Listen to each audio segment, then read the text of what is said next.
Assalamualaikum warahmatullahi wabarakatuh. Kembali lagi dengan channel kami di Cerita Kiai, yang selalu menceritakan kisah-kisah para kiai dan alim ulama, dari segi karomah ataupun tingkah lucunya. Oke, jangan lama-lama, kali ini kami akan menyuguhkan 5 dinasti Islam terlama berkuasa. Dinasti apa sajakah itu?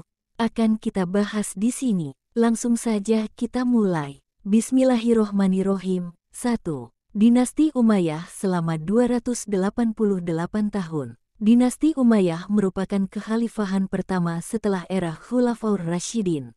Dalam sejarah Islam, nama dinasti ini diambil dari Umayyah bin Abd as-Syams atau Muawiyah bin Abu Sufyan alias Muawiyah pertama, salah seorang sahabat Nabi Muhammad, lalu menjadi khalifah yang memimpin pada 661 sampai 680 Masehi.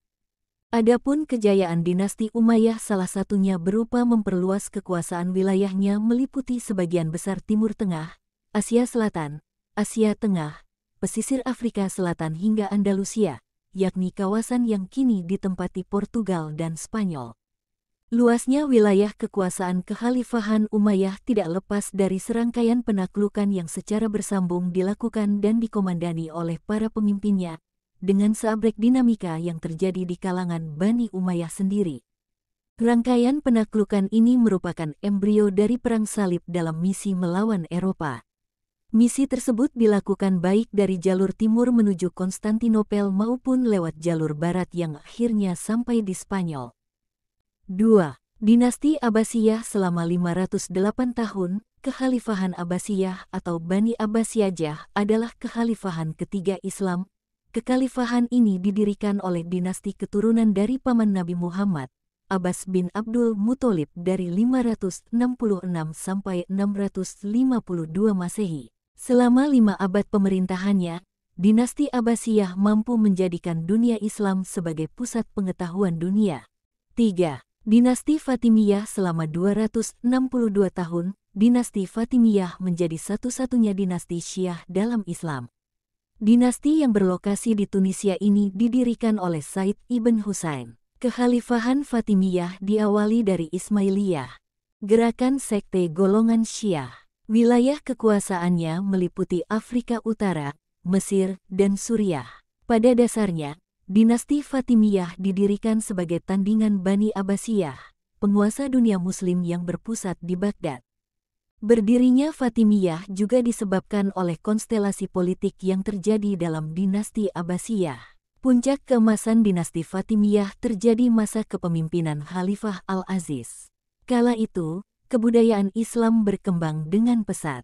Buktinya bisa dilihat dari berdirinya Masjid Al-Azkar yang berfungsi sebagai pusat pengkajian Islam dan ilmu pengetahuan.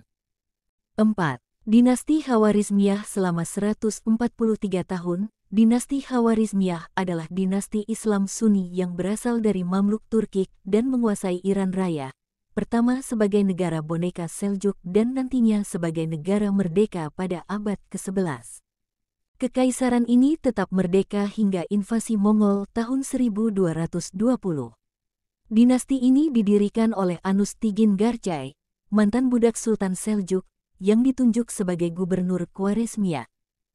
5. Dinasti Ayyubiyah selama 168 tahun. Dinasti Ayyubiyah atau Bani Ayyubiyah adalah dinasti Muslim Sunni keturunan etnis Kurdi yang pernah berkuasa sejak abad ke-12.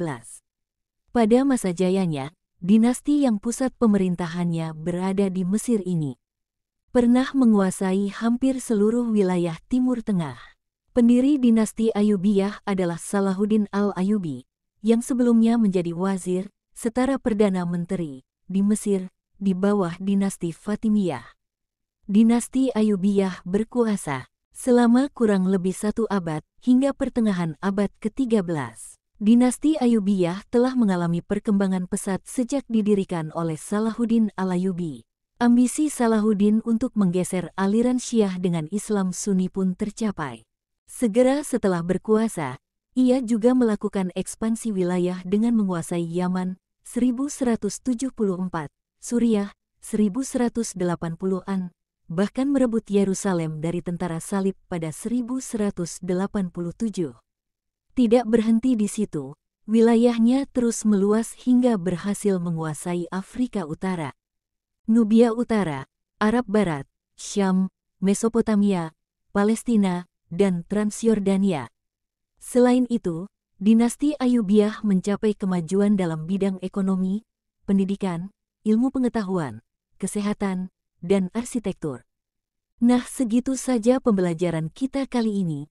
Jika ada kesalahan atas apa yang kami sampaikan, tolong ingatkan kami di kolom komentar.